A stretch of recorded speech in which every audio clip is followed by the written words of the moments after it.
Hello, friends. We've opened the room a little early.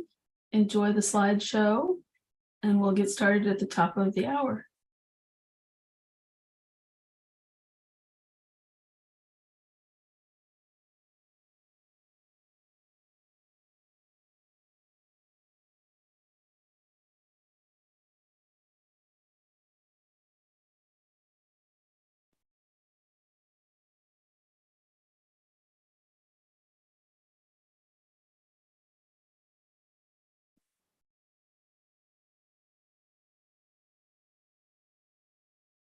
I'm going to increase the time so you have a chance to read as the slides go by. And welcome to YouTube viewers.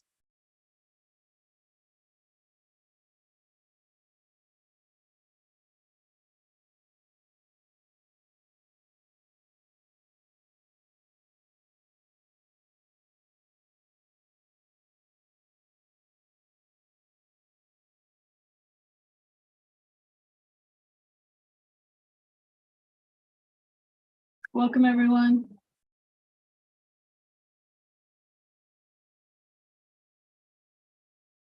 Get started in 2 minutes.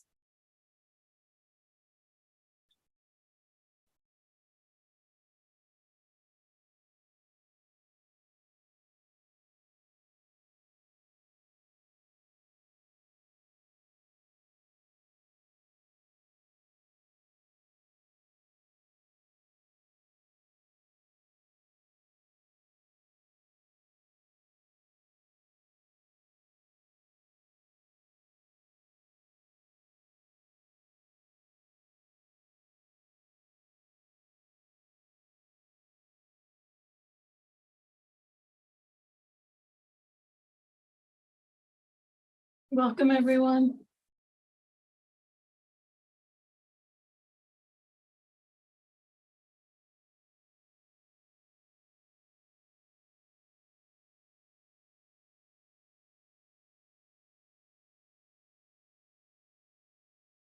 Welcome.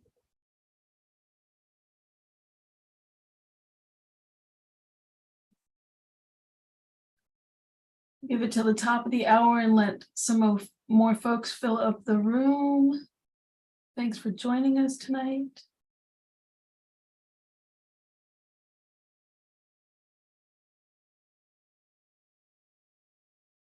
Welcome.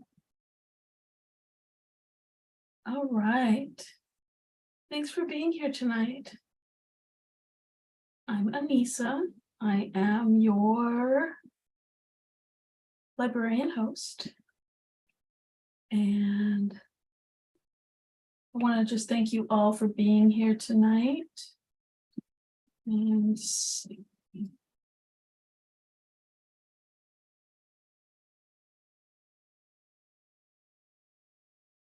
All right.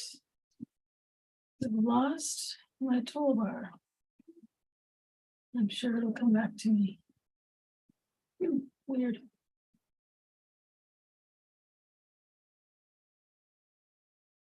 All right. Well, let me just give a quick little introduction. It's very odd, though. I can't do a whole lot without my toolbar went missing. Okay, let me see here. Let me fix this. There we go. Back. Sorry. All right. It's not like I haven't done this like 10 million times, but just quickly, welcome everybody. Let's start this fresh again. Do over for me, please. All right. So we are here for I'm bittersweet because this is our last and final program in our big One City, One Book event. And I'm super excited because it also involves a staff member and lots of amazing other people who've been mentioned and with love. So this is part of our big Ear Hustle campaign, part of One City, One Book as San Francisco Public Library's largest literary campaign. And it's our 17th, so it's very exciting. Also, our last program is also dropping on the last day of Ear Hustle's final last season episode. So good timing on everybody's part. And I want to thank all of you for being here, the attendees and folks that are joining us on the panel from near and far, and for staying up with us. Our library wants to acknowledge that we occupy the unceded and ancestral homeland of the Ramaytush Ohlone people, who are the original inhabitants of the San Francisco Peninsula. We recognize that we benefit from living and working on their traditional homeland. And as uninvited guests, we affirm their sovereign rights as First Peoples and wish to pay our respects to the ancestors, elders, and relatives of the Ramaytush community. And I'm going to throw in the chat box a couple links you should check out, especially our all-women-led organization in Oakland, Segurite Land Trust, doing amazing work. And quick reminder for tomorrow's event, not a one city, one book, but two very amazing humans talking about their new book, Niloufar Talibi and Kija Lucas, who is a wonderful photographer, and they're going to be talking about the meaning of home. All right, so without further ado, our final event for One City, One Book, and our panelists. If you've been joining, you know just like the power of transformation and inspiration and creativity inside and for the folks who are getting outside. So you know all the amazing power. I'm really excited to have this panel together to talk about it and close us out. They're going to be highlighting the role of information access and maintaining inspiration in a carceral context. So with that, I'm going to go ahead and turn it over to San Francisco Public Library's own Dr. Jeanie Austin. Thanks so much, Anissa, and thank you for that opening. I'm Jeanie Austin. I work with San Francisco Public Library's Jail and Reentry Services Department. Through the library, we provide direct library services to people who otherwise would not have any access to them.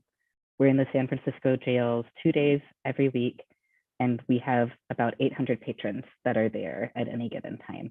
And I'm really, really just so blessed to work with a library system that knows that our patrons who are incarcerated are still our library patrons.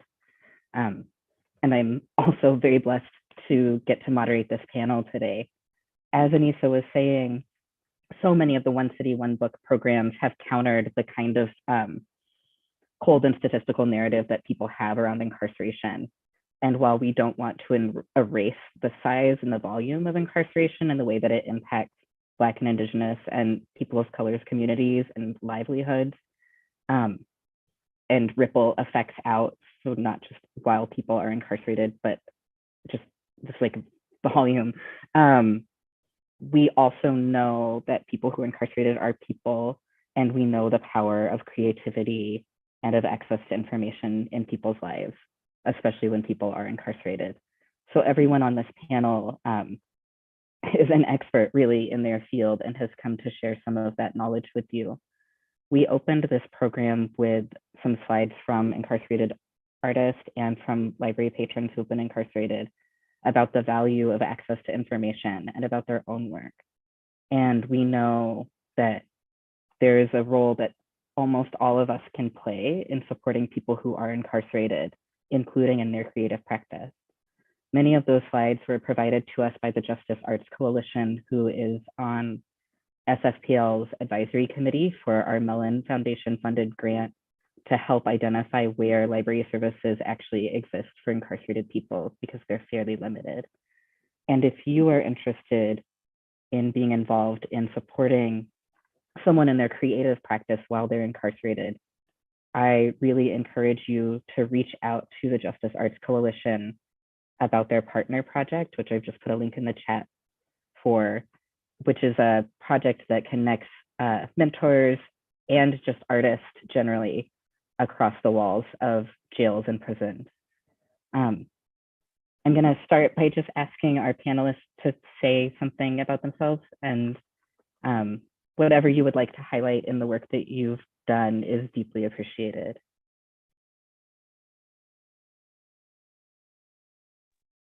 Maybe Kate, would you be willing to start?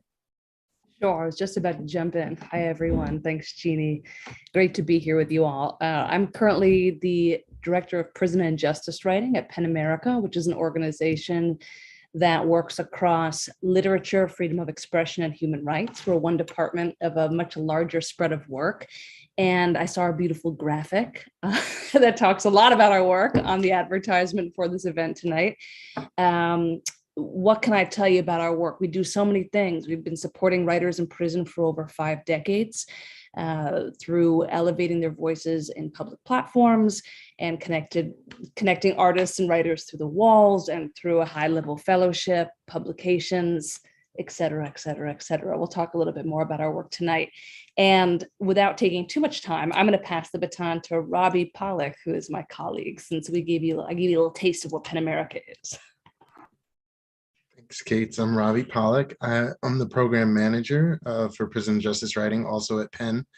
I guess I come to this work just having experienced incarceration and also the benefits of inside outside creative collaboration through many, many programs and the gifts of many volunteer hours.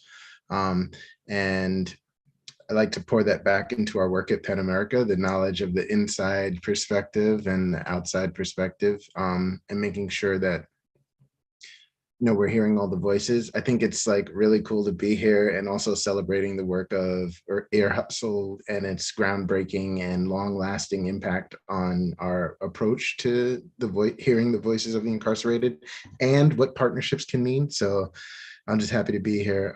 Should I pass it too? I want to be able to pass it. Like I get a 50-50. So I'm going to pass it to Erin. Thank you, Robbie. I'm Erin Boyington. I work for the Colorado State Library, and I started working for prison libraries right out of library school. And I haven't looked back since, because I can't imagine a place that is more rewarding, more challenging, or more interesting to go to work every day or to work for. So I started out in the Sterling Correctional Facility libraries in Northern Colorado. There's not much there, just a big prison. And now I work for the state library, still supporting staff who did the work that I did actually in the facilities, who work for the Department of Corrections in Colorado. We support them with training and resources, and we help write library policy and make sure that with all the different libraries in those Department of Corrections facilities, that we try to make them do the things the same way, so that if somebody gets transferred from one place to the next, they know what to expect from their facility library. And I'm going to pass it on to Curtis. Thanks, Erin. Hello, everyone. My name is Curtis Tanaka. I am the program manager for justice initiatives at Ithaca SNR. We are a not-for-profit research organization. We do research on post-secondary education broadly, and I lead a team of researchers on higher education in prison. And so we look on a variety of different issues, relevant issues on access to educational opportunities to people who are incarcerated. We've been doing quite a bit of work on access to library and information resources, partially because we are a sister organization of JSTOR, the academic journal archive, which is also trying to get its resources freely available to people inside. But we've also been doing quite a bit of work on prison media review and censorship, technology, and all these other things that constrain or enable access to information and literature to people who are inside. So happy to, or excited to dig into all of this on our conversation today. Thank you all. And definitely when we're talking about creativity learning and free, maybe in quotes, expression, we're definitely walking around the edges of those kinds of boundaries of what can be inside and what is inside. But again, we're focusing on the positive in this panel. I'm sure it will come up. I'd like to start by just asking you all to kind of popcorn out about how each of these is defined in relation to your work when we're talking about, since this is a panel on creativity, learning, and free expression, if any of those really jump out to you as something you would like to discuss as part of your work, I would love to hear about it. Not to always be the first one jumping in, but since you set the train off with me, Jeannie, I'll jump on that question. I think Something we think a lot about in our department at Penn America and Prison and Justice Writing is this sort of soft censorship that happens in prisons around creativity all the time. Robbie, I know you can speak to this in depth as well. So when I think about free expression, I think about the fact that folks in prison technically have First Amendment rights, but the way that people are really clamped down on or really punished for using their voice is when they're particularly gaining success as writers or artists, or in some way reporting out on, whether that's creatively or journalistically, what's happening in the prison that paints the prison in an unflattering light, which, as we know, there's many ways to do so. So we see a lack of freedom of expression or really censorship happening in book bans. So both content book bans and also non-content book bans, looking at what vendors can send books into prison where and all the different rules we see about what paper can be used, et cetera. We see censorship happening with whoever's in the mailroom deciding that something, checks a box that shouldn't get through. We see punitive action against people being put in solitary confinement for their writing or having their cells tossed or losing their job in the prison. So I think that we're now in a time in America where book bans are broadly happening across the board and freedom of expression is really a threat. But for many years before recent times, I would often think, where is art still dangerous in America? And the answer was always in prisons, because of this real sense and idea that, the imagination certainly can't be policed, but what gets out into the outside world can. And is and does. So I'll start us there. That brings to mind, Kate's, in the book you edited, The Sentences That Create Us, there's a piece about by Piper Kerman, Orange is the New Black. And I found it striking because it talks about the challenges about the number one adage for a writer is write what you know.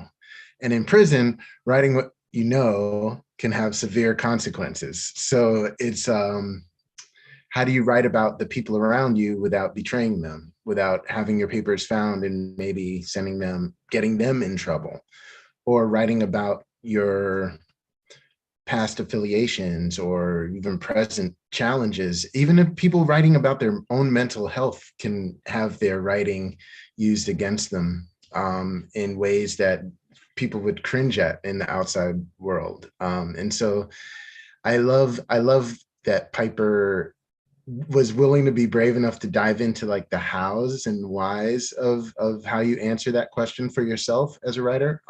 But I think, like Kate's mentioned, that self-censorship is how it works kind of in our country and in a more amplified way inside.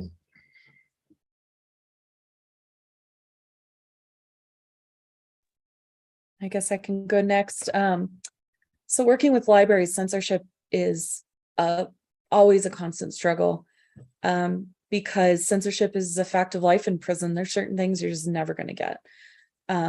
But even with that, there's no reasonable limits on it from what I've seen. And I wish there were, because I see a lot of art books get censored, books about drawing the human figure get censored, anatomy books get censored, things that have other value in them. And so as a librarian, it's my personal and professional ethic to not support censorship, to support freedom of speech and thought and people's access to information. But as a prison librarian, when I worked in a prison, I literally had to sit on the board and make decisions based on the written policy about what would or wouldn't get censored, which requires its own kind of creativity, I would say, for people who are still in that kind of position where it's part of your job. And it's always this balance that you have to strike between your personal and professional ethics and what is being asked of you as a person with no power in the facility, except for maybe arranging books on the shelf. That I could do for sure. And to close this out, as I said at the top, we're doing quite a bit of work looking into self-censorship, for example, as to how people learn in such an environment, how college professors teach in such an environment. But in terms of the issues that are really central to this conversation, thinking about creativity and free expression, of course, this also is something that happens in a college classroom about people being need to be able to pursue and explore ideas freely, right? That is what we associate and expect from a college level education. And to be able to do that, your instructor needs to be able to provide you with the resources to do that. You need to have access to the information to explore and take you where your curiosity leads you, and investigate. And this is something that typically isn't often done in the college and prison classroom just because of the limited access to information. But it can be done with support of great librarians. There are students, people who published in academic journals while they were incarcerated, because there are people both inside and outside who are willing to supply them with the access to information that they needed. So there are ways of overcoming it, and what I think all of us trying to do is make that easier, and find those ways and find those levers to increase access, to allow people to explore wherever their interests take them. Thank you, Curtis, for that amazing setup for my next question, which is for you and Aaron. For both of you, your work is very much centered in access to information. And I'm wondering if you can share some information about how you've collaborated with people who are incarcerated, given all of these structures that can make it very difficult to do that, and how and how, let's say, you view your work as supporting people's creativity, which you've both already hinted that you do.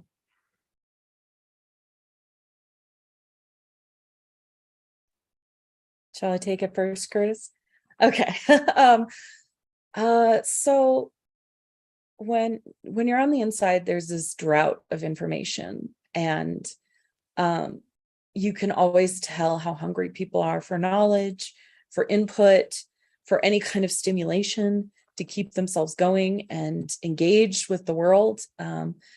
And even with a really great library, which I think Colorado Department of Corrections has some really great libraries, a lot because of the work my predecessors and my team are doing to ensure that happens. You're still limited. You can't go visit anytime you want to visit. You can't just hop on a computer and access the library system or any books you want to read the way you can on the outside. Or you may just be in a unit where you only get deliveries, and that's how your access happens. So, there are all these intense limitations, but I think that when you let people be self-directed and choose their own path, they always surprise me. And the interlibrary loan requests that we would place, I once had another librarian go, "This is such an interesting assortment of books. Like, is this pretty normal?" And it's like, yes, people, they want to do these deep dives into these topics that they're fascinated by. They become self-taught in certain areas where their curiosity is stimulated. And I think that is what libraries are here for, is to help people choose their own path and find their own interests, not a prescribed thing or a state mandated thing, but the thing that sparks for them and that they can talk to their families about, and connect to others with as well. So that's the part that excites me about it. And the other part of what our libraries do is we want to demonstrate how libraries can work for people who may not have visited their public library, so that when they get out, they're set up to take full advantage of those resources. Not just to make things better when they're there, but when they get out too, because 97% of people who are incarcerated will get out. The majority of them within, I think it's like 2 to 5 years is the number. So that's something we always keep in mind, that their path to reentry starts on the first day.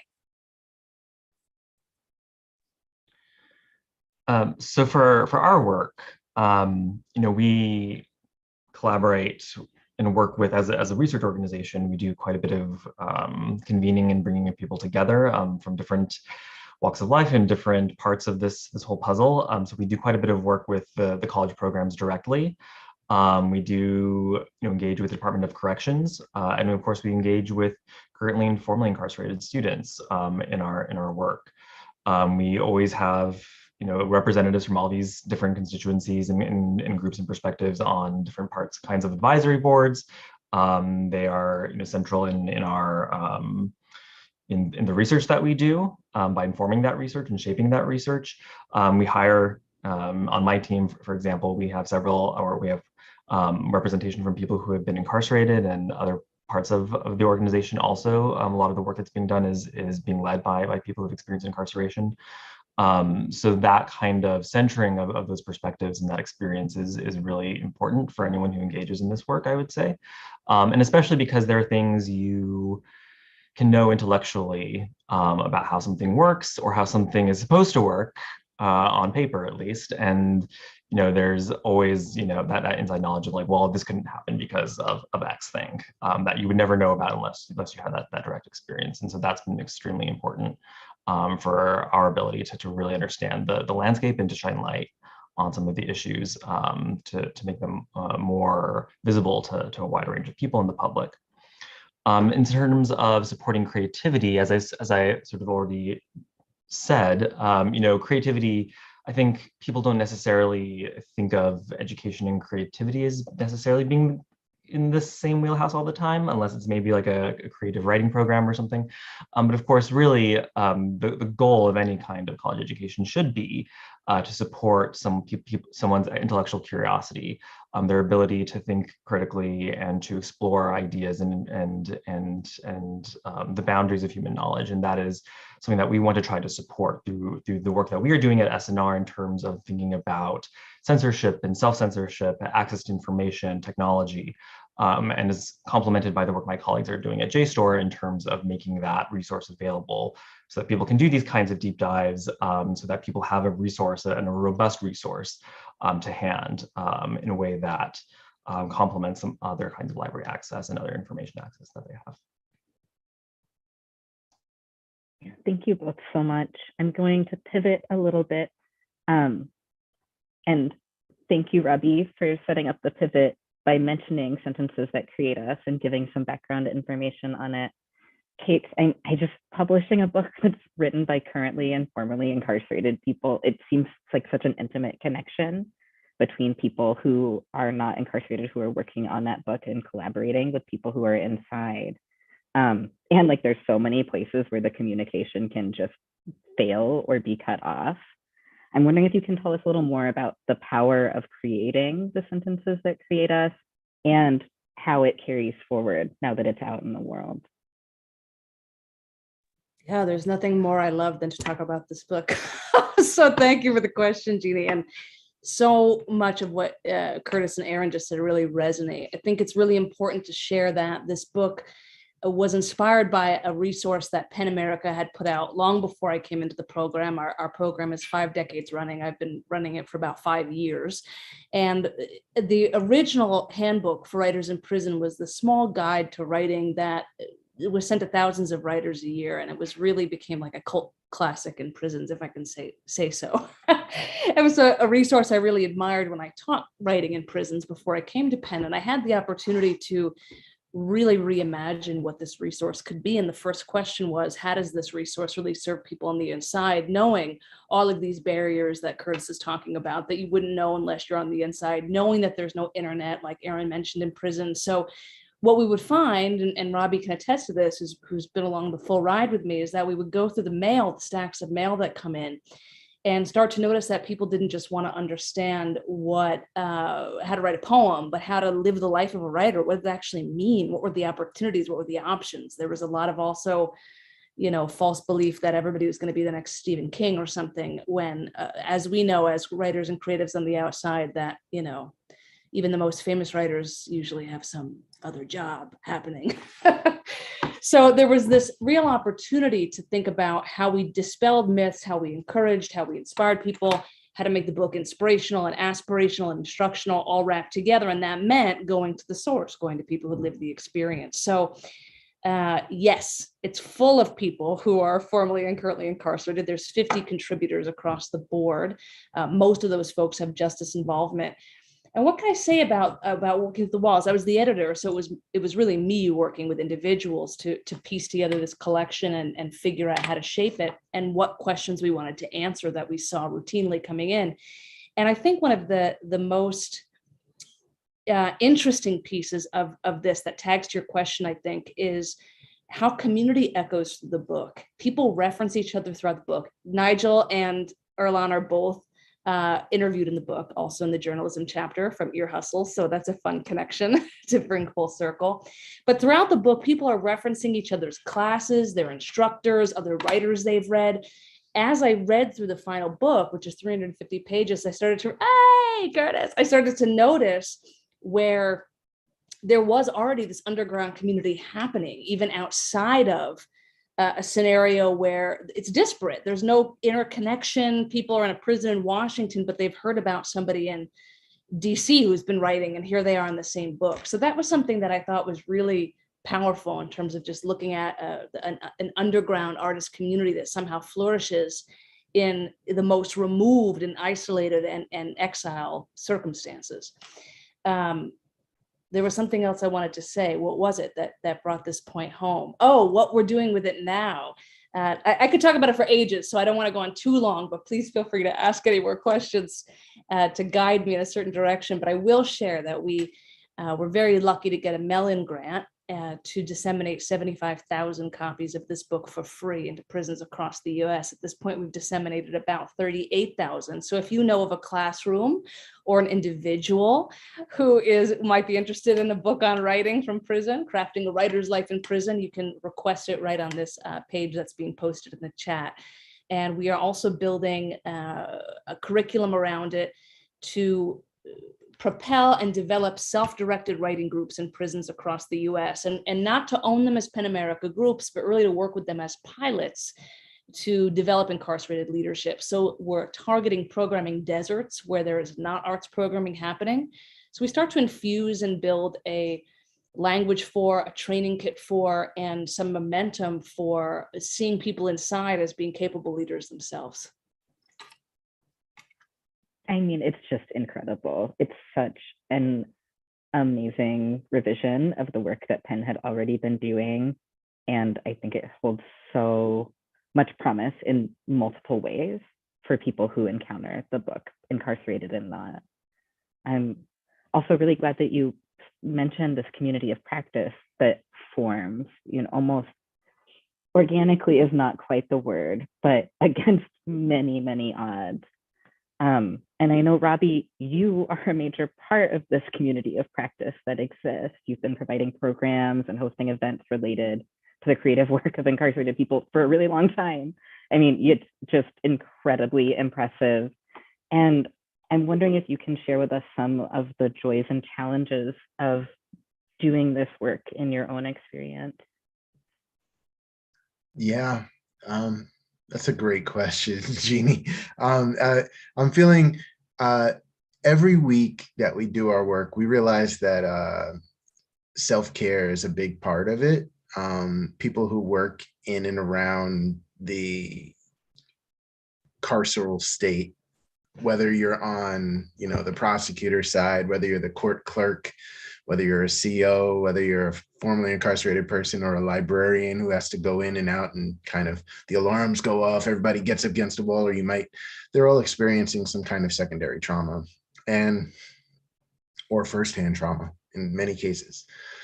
So, what does it mean kind of to create in the face of the darkest parts of humanity? And so the joy and the beauty, and the pain sit side by side almost at all costs.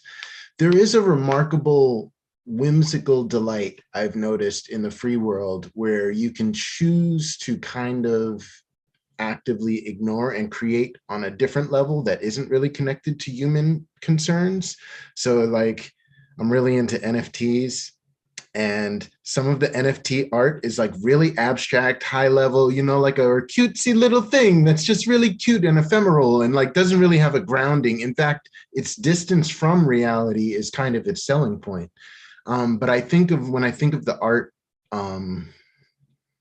that I see incarcerated people do. I used to design tattoos for people, or like lots of the art that we see from Justice Arts Coalition, some of the stuff that you have, you know, hand drawn with ballpoint pen on paper, like you can feel the craft in the thing, far cry from the AI art proliferating on the thing. It's like, where's the effort? A lot of people are crying out into the void, into our rapidly expanding digital universe.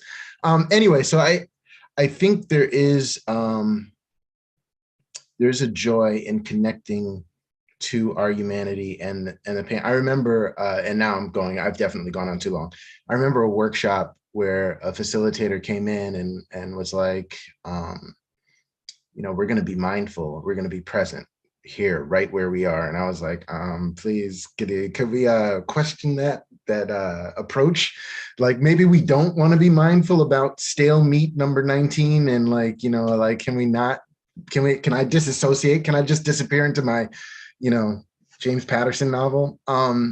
But in the act of the mindfulness came the raw material of creativity. And all the people who we celebrate out here for their writing, they're doing the active work of diving deep into that pain and coming out over and over again. They're mining their experiences and their observation and doing a great tribute to humanity by feeling deeply and putting it on paper or putting it into the world. Yeah, thank you.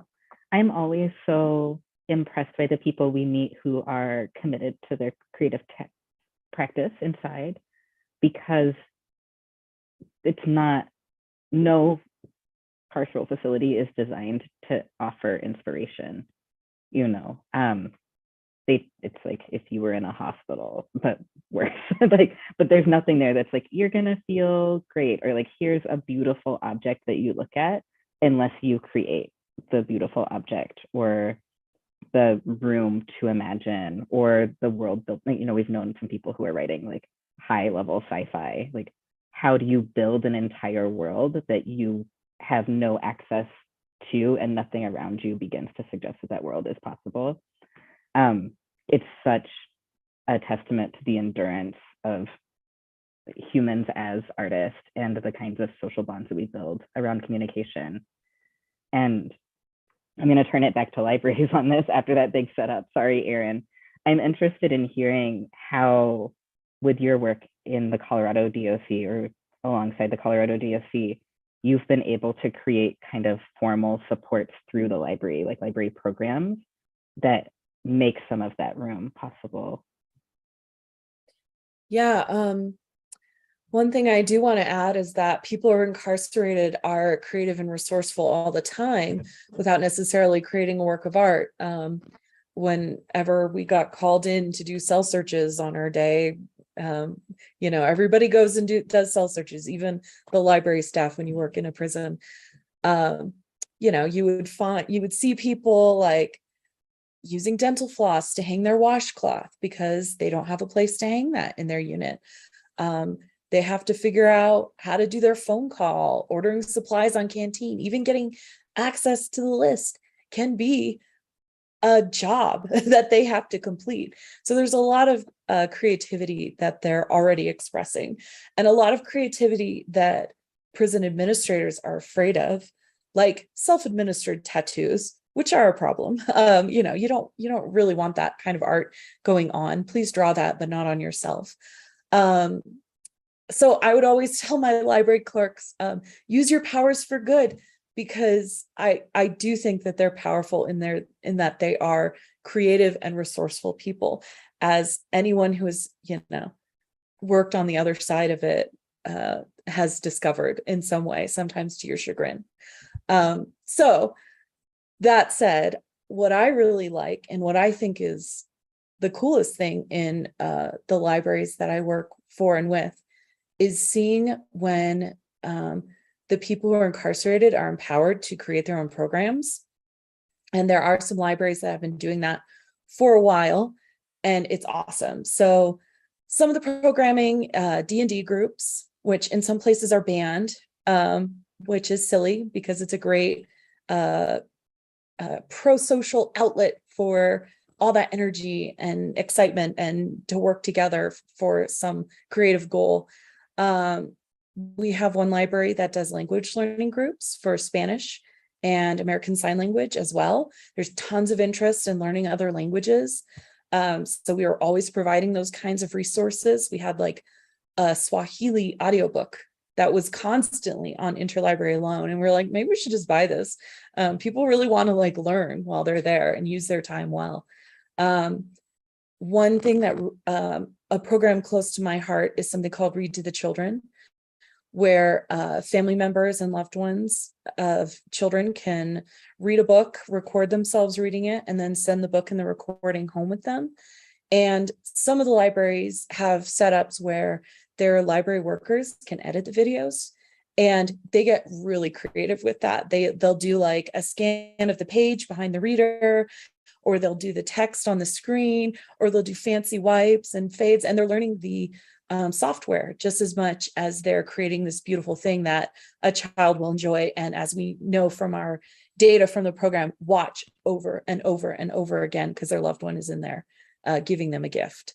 So yeah, there's so many cool things. I think I really like that classic expression. I don't remember where it comes from, but nothing for us without us.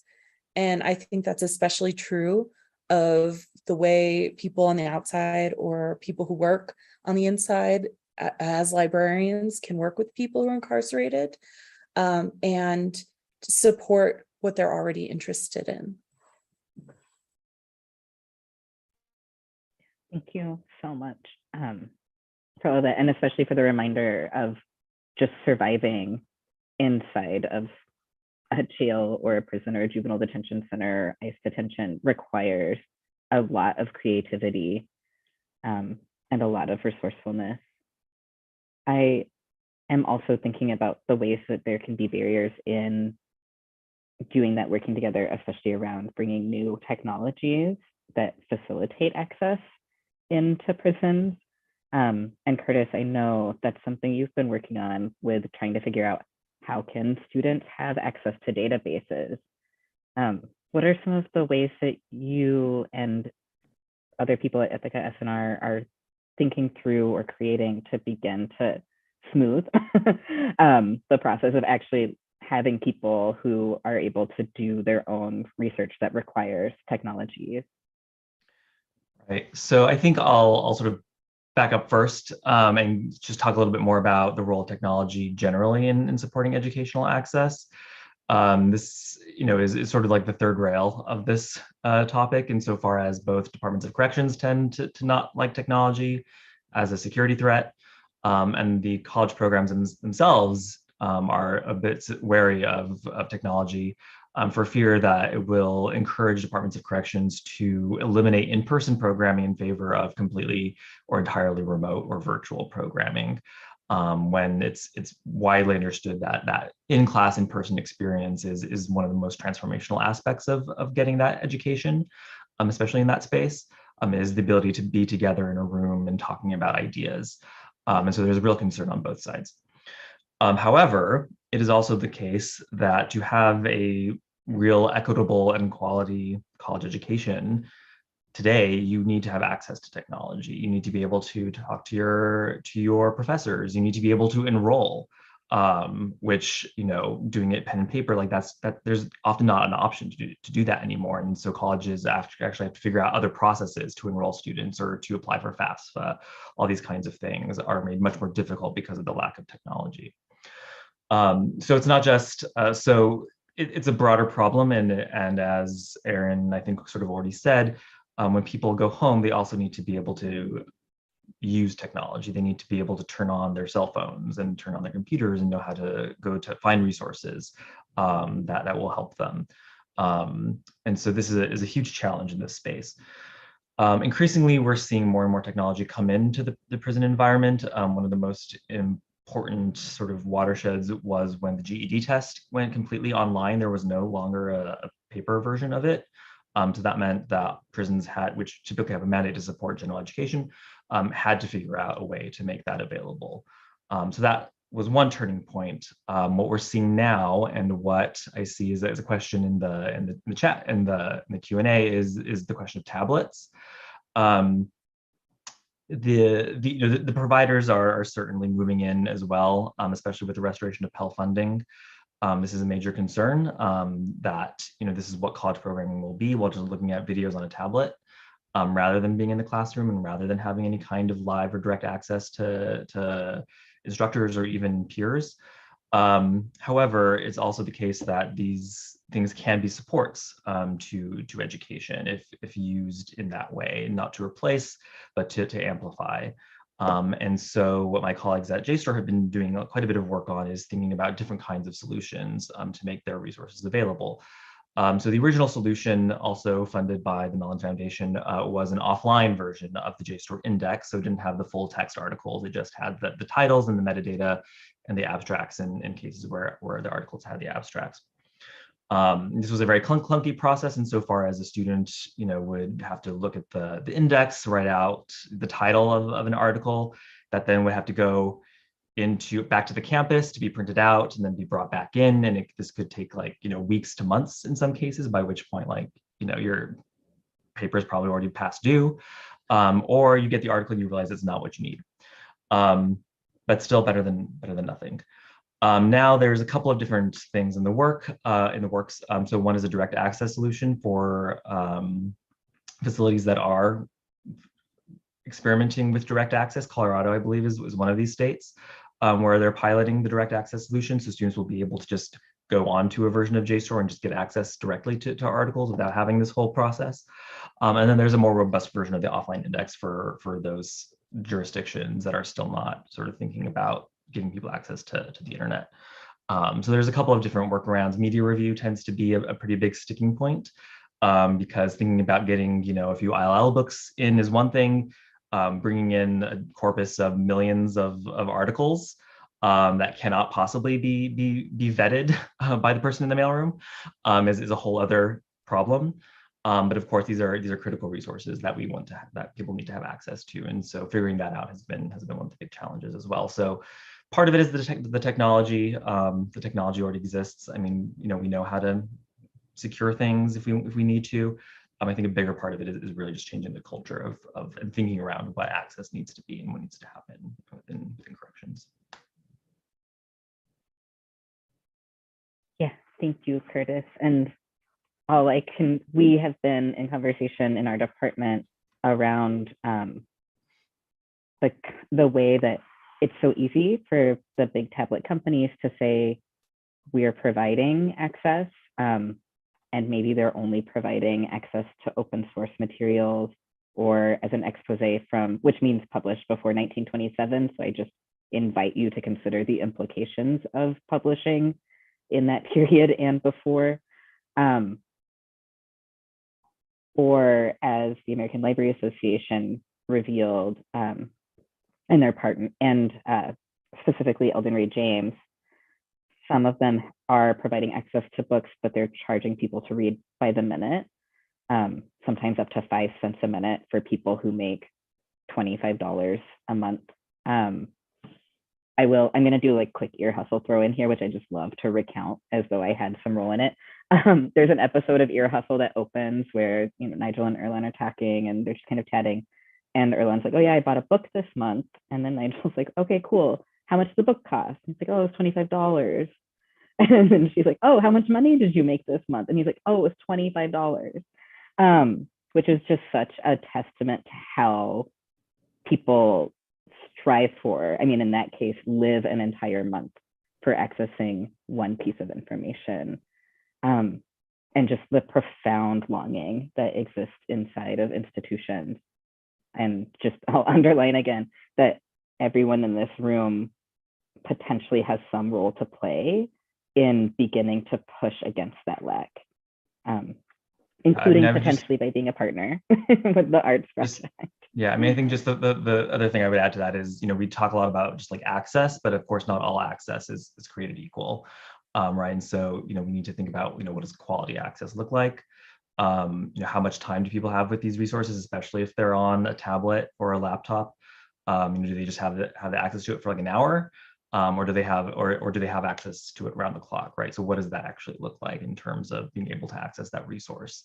Because just because it's available doesn't necessarily mean that people actually can really engage with it in a substantive way. And so that's the other dimension to really dig down to, especially when it comes to the issue of technology. Totally. Thanks, Curtis. Robbie, do you have something to reply to that, or are you just like, yes? Yes, and yes. And I know we're on a tight time frame, but I wanted to add to this access piece. I was thinking about I have a bunch of friends who are trying to learn to be coders, and like they're learning React and JavaScript and Node.js and Google Cloud Computing, and they're like have no way to practice it other than with their brains and paper. And I was thinking about in the context of Ear Hustle, access to that equipment is radical if you compare it to facilities all over the country, right, as of the last decade. But what's interesting, I had a chance to be an early reader for this book, Music Making in US Prisons.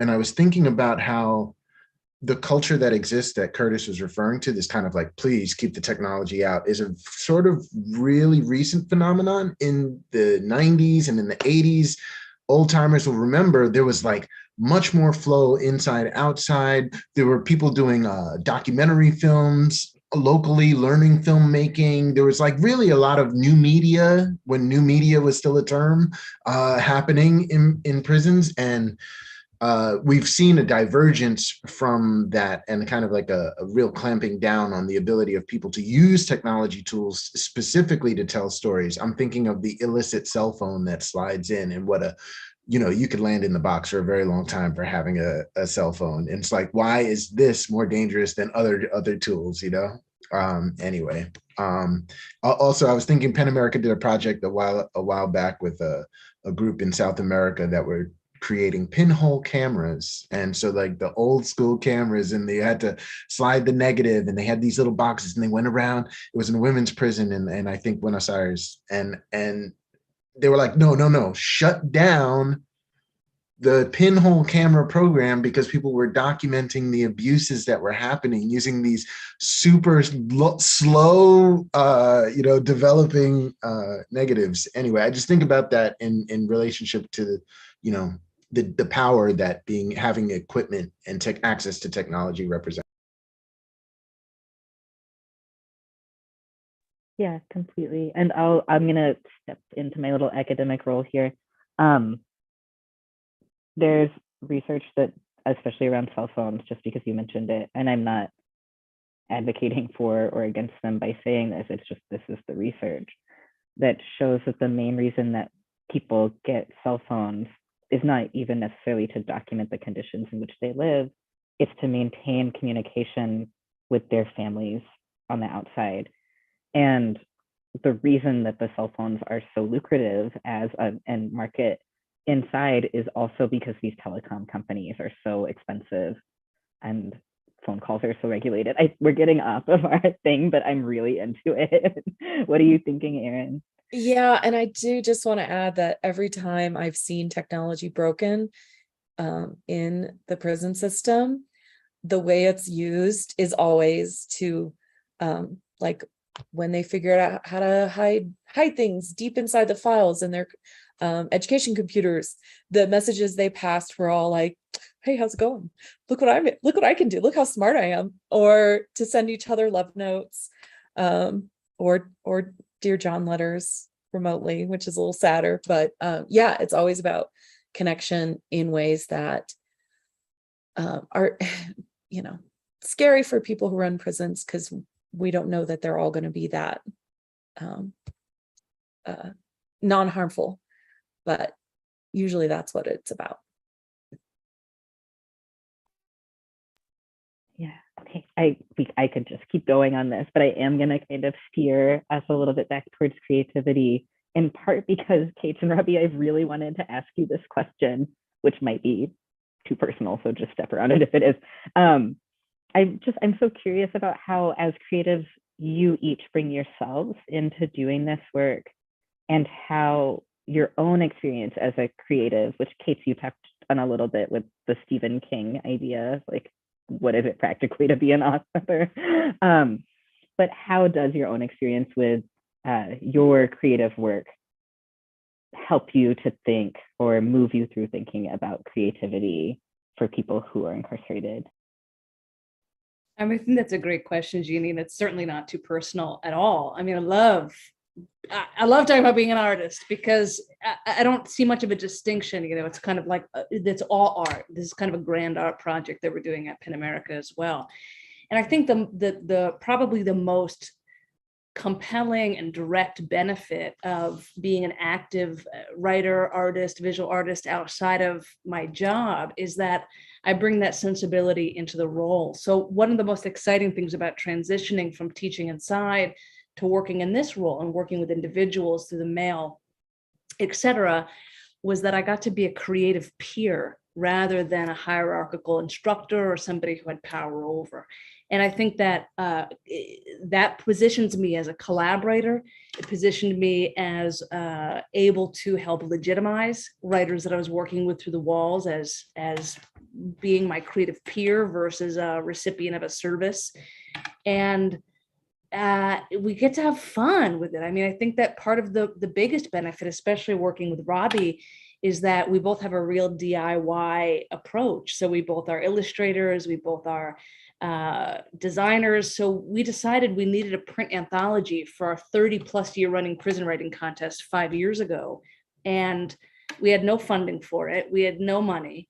And we just said, let's make it in-house and do a print on demand. And Robbie designed the whole layout, which is now, we just put out our 5th anthology. We got Molly Crabapple to do the cover. She volunteered her art.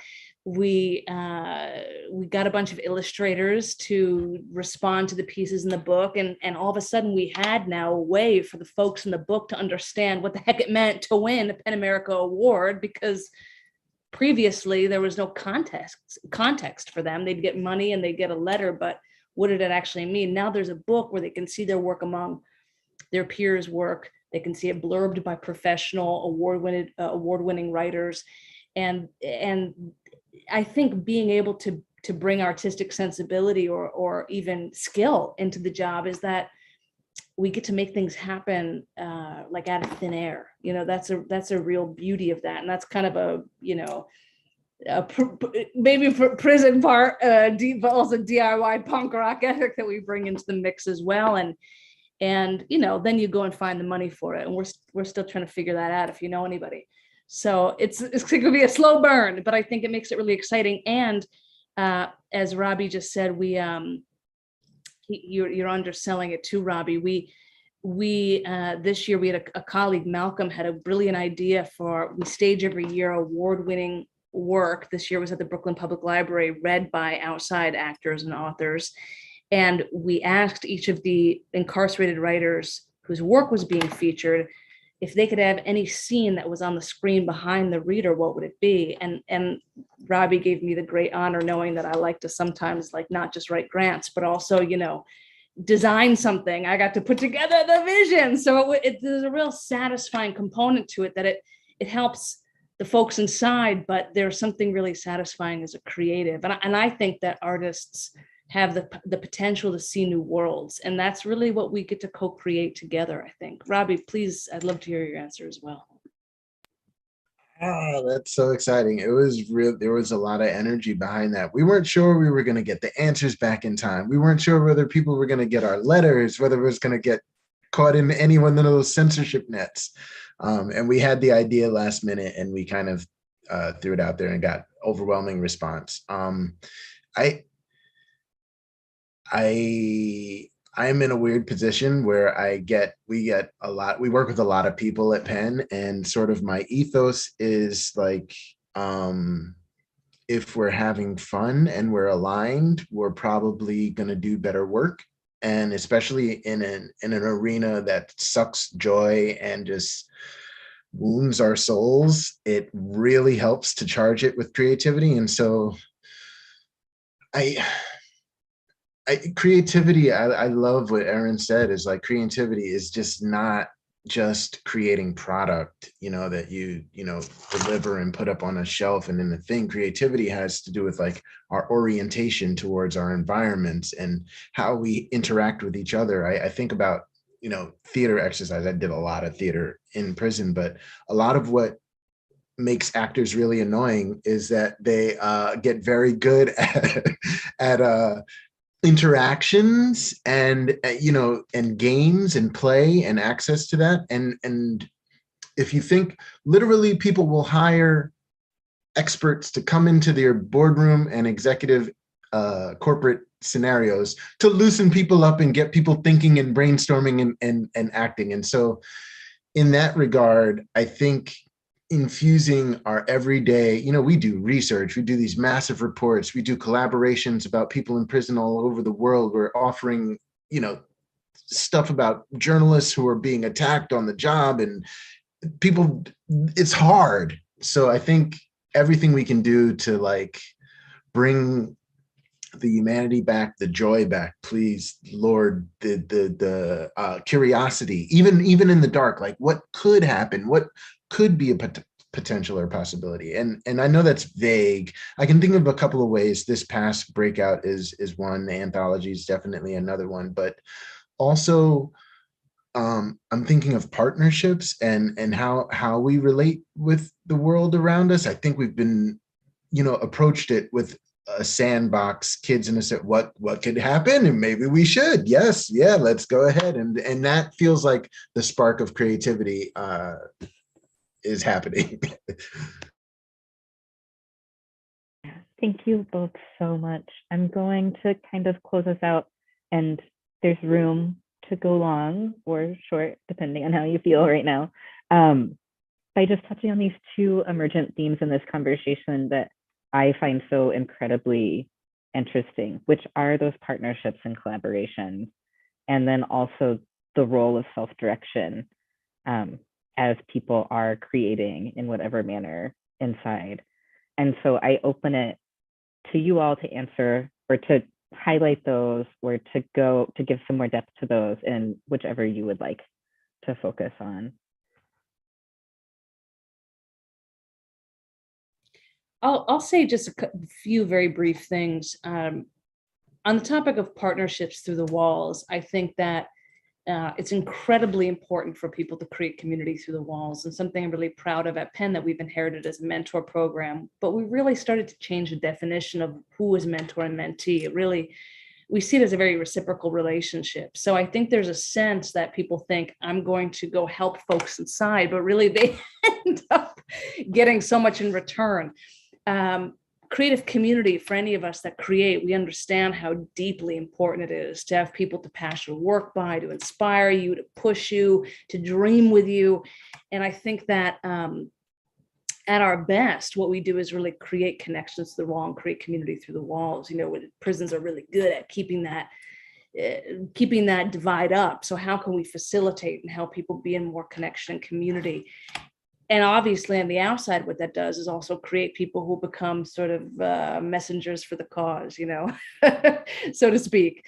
This is my friend, this is my collaborator, this is somebody I work with who happens to be in prison, and what that does for the public narrative. And then I also say, in terms of self-determination and self-direction, I mean, just in a space where people's rights are stripped down so profoundly, as we've talked about tonight, how could you not want to do everything you could to allow people to have as much autonomy in their creative process as possible? Obviously, that means providing tools and resources like any of us need and get value from. But I think the more that we see people as having inherent value and creativity, not that we need to give voice, but that we need to amplify voice or help people uncover voice,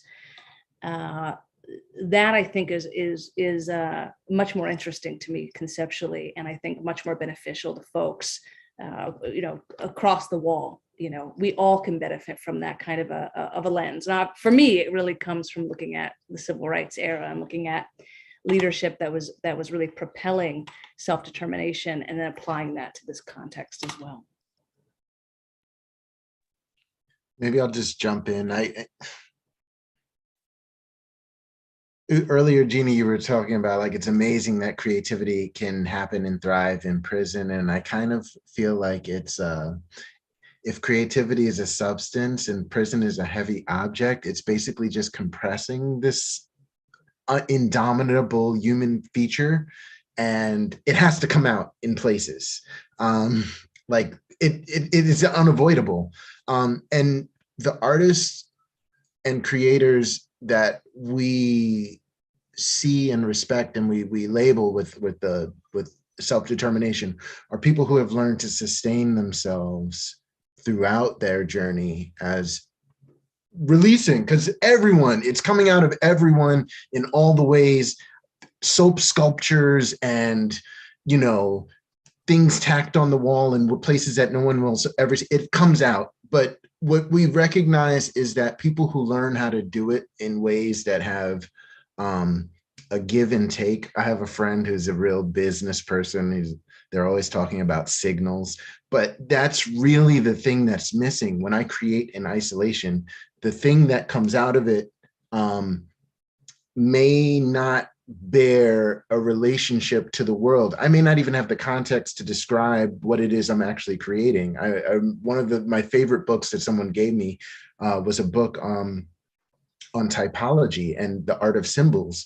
And as an artist, I was like, oh, there's meta language to wrap around, you know, the ideas that I'm holding on 2 levels up from where I'm operating, you know, like, it's like, now I have more context, and I have people who study philosophy and psychology and social psychology, and like, they're learning the tools to describe their experiences. And that allows them to connect with a much, much broader world, which again, gives them more signals back to their own artwork. And so when we're talking about like self-determination, like Kate said, it's really, really, really all about connection, because I might, you know,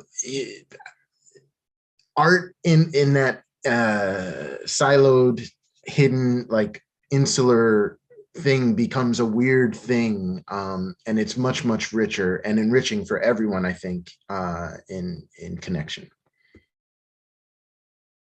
Yeah, I mean, I'm thinking so much, Rafi, as you're talking about that, about the chapter in Nicole Fleetwood's book that is about kind of a society of artists who are all primarily self-taught, and when they chance to come into connection with one another, what they do is share what they've gleaned, you know, and they all have these incredibly different artistic styles and approaches, but they are in that being in community, they are so much more affirmed as the artists that they are. And you can check it out from San Francisco Public Library. I just put the link in the chat if you're interested. It's a really incredible book.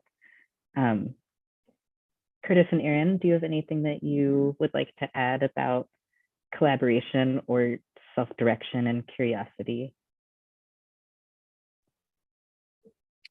Yeah. So from my perspective with libraries, that's what we're here for, is to help people indulge their curiosity and their self-direction. And now that we have a better library system, software, I can see what people are really interested in.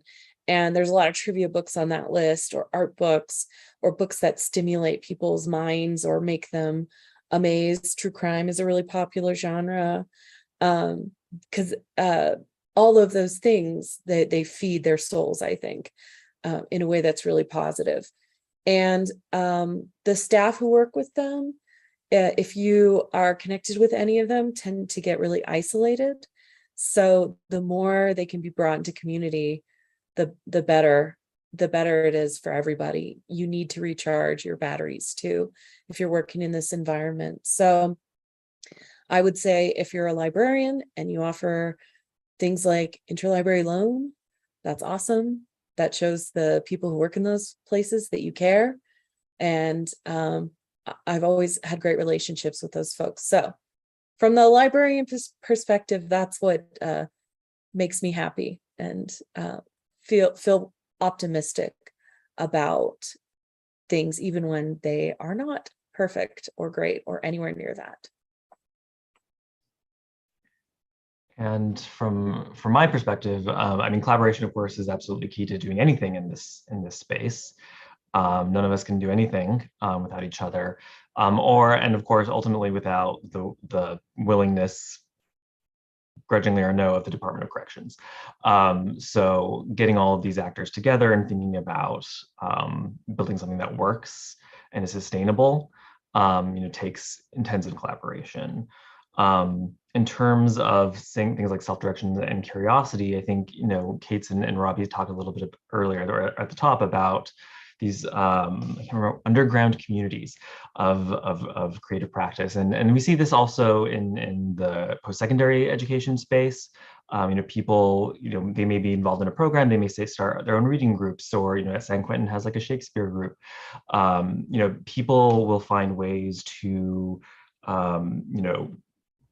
find ways to express their interests, especially whether whether or not it's in a writing class or an arts class or in a college classroom.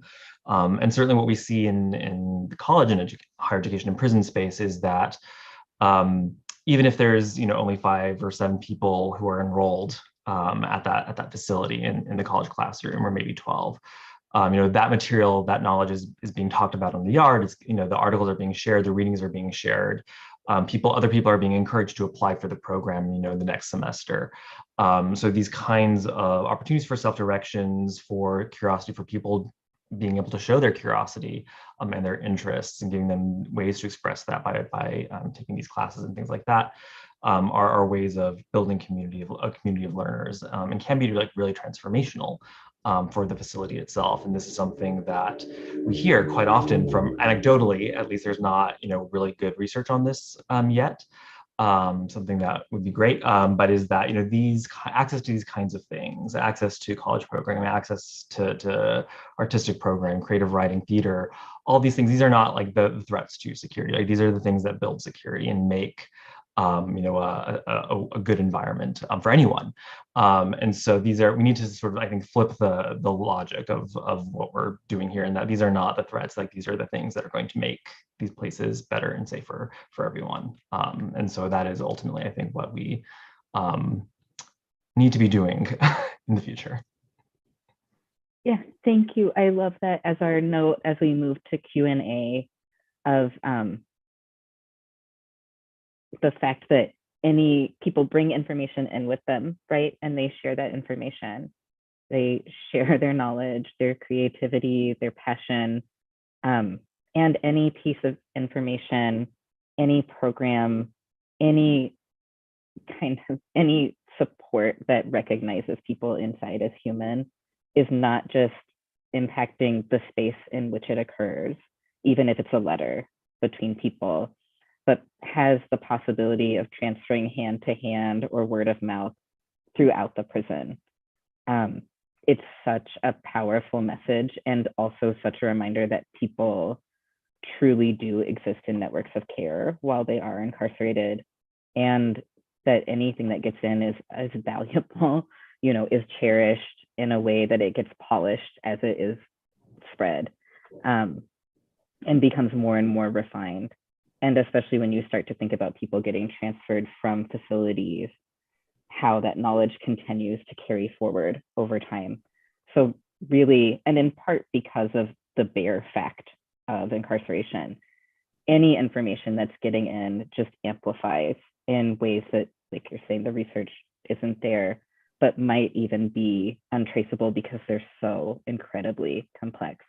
And so again, I urge anyone who is watching this program or in this room to explore ways that you can support people who are incarcerated. That might be through things like the Justice Arts Coalition Partners Project, which I posted earlier in the chat, or it might be by becoming someone's pen pal, or it might be by donating to books that are on a wish list for a prison library, or by working with a Books to Prisoners group, which are all across the country. And they're groups that help to make sure that people who are incarcerated get access for free to at least some of the books that they're hoping to get their hands on. So please, if you are interested in hearing more about ways that you can support people who are incarcerated, engage with some of the other One City, One Book programs. If you haven't, reach out to us at San Francisco Public Library's Jail and Reentry Services Department, or just do some quick searching and look at some of the resources that we've mentioned today. in this program. And it looks like we're starting to get some questions in. This is very exciting.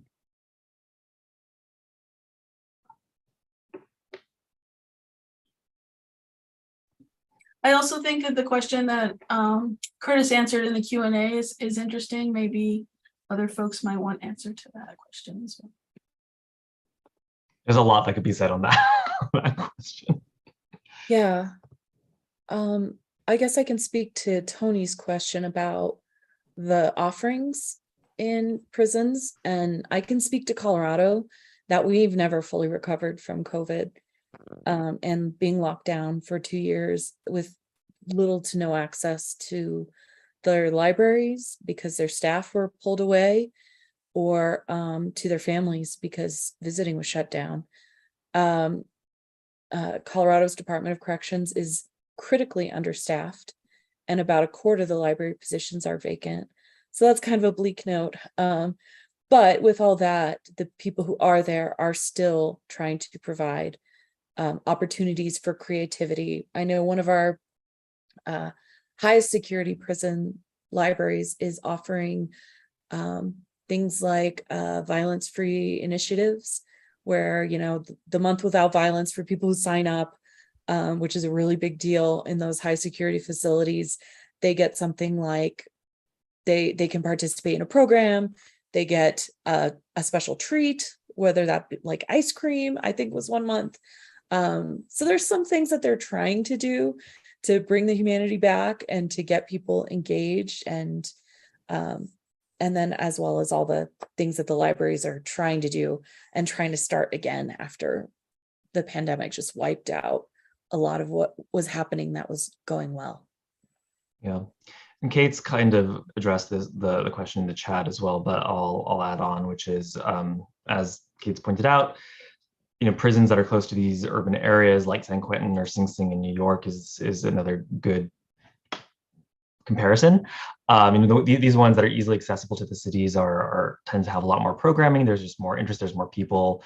It's easier. For example, in the college and the higher education and prison landscape, place like California, for example, you know, there's a community college fair within, you know, an hour's or two driving distance. So there's quite a number of college programming in the California state prisons, at least at the community college level. Doing it for like a bachelor's level is going to be much more difficult because there are much fewer universities that can provide that are easily accessible, right? That are not going to take like 6 hours of driving to get to the prison. So it's just, you know, simple geography can play a major role. Although I would say you can find pockets of things and experimentation happening in some pretty unexpected places in this landscape. So for example, you know, Tennessee, they just have like an open internet lab like in the prisons because the governor wanted it.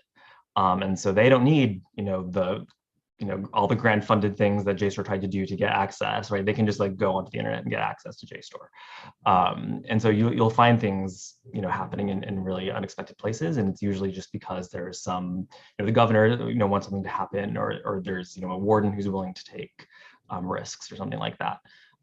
So it's an uneven landscape, but definitely, you know, the prisons that are near to major population centers are going to have more programming for sure. Yeah, and while it's very library centric because it's from a library, our work, our Mellon Foundation funded work to identify where library services exist for people who are incarcerated is also hoping to begin to bring some of this information in about where programming exists, where funding exists, what kinds of books people are looking for. We've been, for most of this year, behind the scenes developing a map that will actually show where library services are. There are some barriers to people being allowed to talk to us, you can imagine. But we hope that once that map goes live, people are like, wow, really cool to show up on this map, and we'll begin to populate it more. Especially, you know, I will not go too far as an aside, but as a precursor to this work, we were just cold calling prisons and asking to talk to their librarians and to speak to this kind of like, there's exemplar work happening in places where you wouldn't expect it. We called a librarian in a prison in Idaho And she was like, how soon can you be here? I can't wait to show you my library and the programs that we're doing. You know, and we're like, ma'am, we're in California. But if we're able to bring those programs to light to show that they don't just happen in San Quentin, the programming prison in the Bay Area, which has this kind of like liberal mythology to it, but are happening in Tennessee, are happening in Idaho, then I think we can begin to assuage some of the fears maybe that DOC administration has about what is possible to do. Fingers crossed on that one. Should we move a little to the tablet question? What do you all think?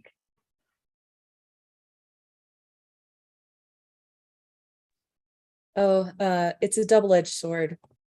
I desperately want tablets, not prison paid tablets. I want iPads and mainstream kind of things that are real, that people can really learn what they're going to be using on the outside.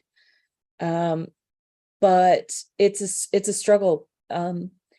Colorado has done tablets a couple of times and done like sweeping callbacks of every tablet because of hacking. You know, when somebody figures out how to break the device, then they just, you know, everything comes back.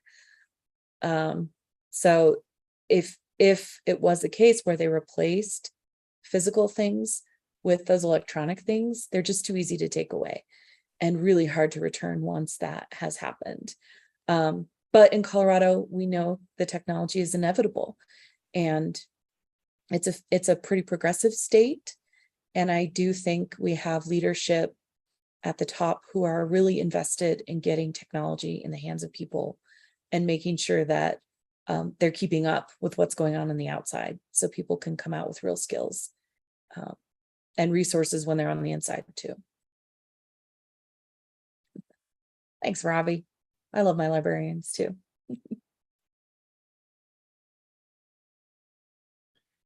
Yeah, I mean, so from our perspective, my colleagues at JSTOR, you know, this is at least this is, you know, a huge question that we've been trying to wrestle with internally is, you know, putting JSTOR on a JPay tablet, you know, has the potential to reach a lot of people, right? To us, it may feel a little icky to have to you know, knowing the exploitation that happens to these platforms. But ultimately, you know, we want people to have access, and we want to be guided by what people who are incarcerated want. And, you know, it's very easy for us to hem and haw about the ethics of this when people inside are just like, I would like something, please, you know, because we have nothing. And so that, I think, is the tack that we're trying to take, is trying to increase the amount of access as best we can, in a way that feels morally supported to us, which is, I think, centering those voices ultimately. Yeah, I mean, I do, sorry, Robbie, and you can go before me if you want. Okay, I do feel a lot of concerns around surveillance and the capacity that is the potential that's there, whether or not the AI and machine learning actually gets up to it, who knows? But that's how a lot of the devices are advertised. And freaky little academic, I did a project where I just looked at patents that the major tablet companies were putting out. So not necessarily what they were doing, but what they aspire to do. And for instance, one of them was like a music creation software that wouldn't allow anybody to say cuss words or other prohibited words. So ostensibly it was because people might say a thing that's related to being affiliated with a gang in the patent. But it was very much like, what if they say a 4-letter word? And realistically, people who are in a prison, as many adults in the United States, know cuss words and use them. And so like people who are creating music in their cell could have the lyrics that would then be prohibited through the software, you know, so this kind of complexity, this additional surveillance and censorship comes up.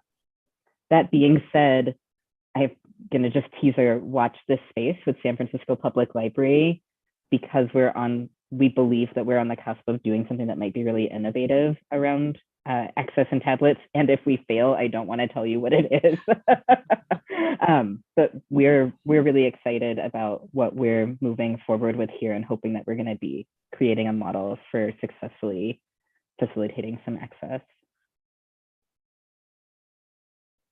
Yeah, thank you, Jeannie. I just wanted to add that in 2019, Penn released the Literature Locked Up report, and part of it was like the beginnings of processing what's happening with tablets. And then we have a coalition of people, librarians and books through ours and higher education people talking about tablets.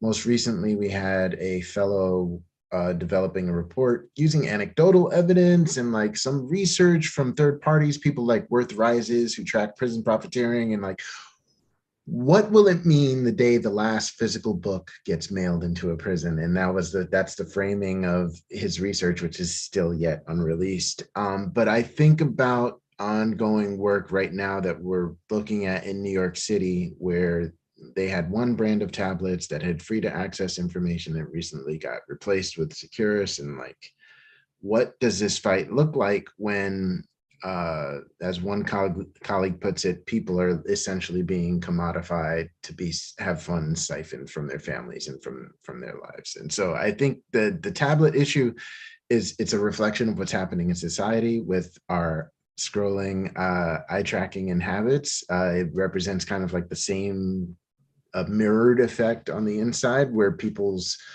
buying habits, people buy those electronic stamps, people buy the little electronic greeting cards to send to their family, a chintzy little gift that goes like this. It will be $5 to send that to your aunt on her birthday, from the inside. And so like, these are insidious practices.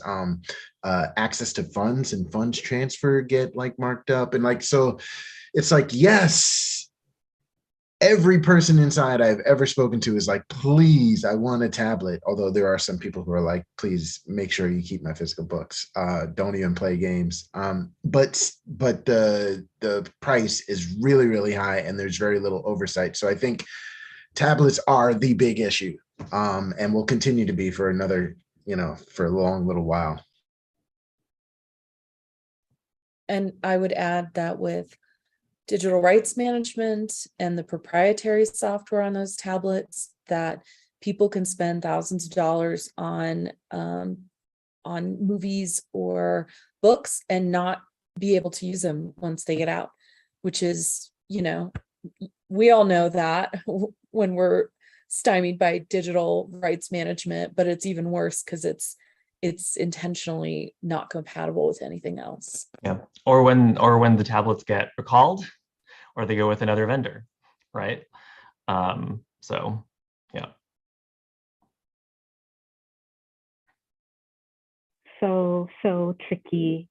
And I think, I agree, Ravi, it really is the pressing issue of our time in this space, and not necessarily because any of us willed it to be. But we're all kind of in the mix of figuring out this very rapidly developing terrain.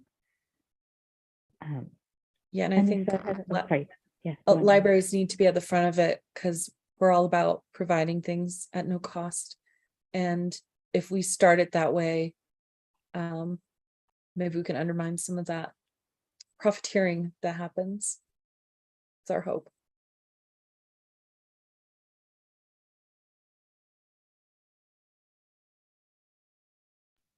Anissa, have we missed any questions? I haven't been completely up in the chat. I think you are good. You're solid. I would say final words from any of you would be about that time.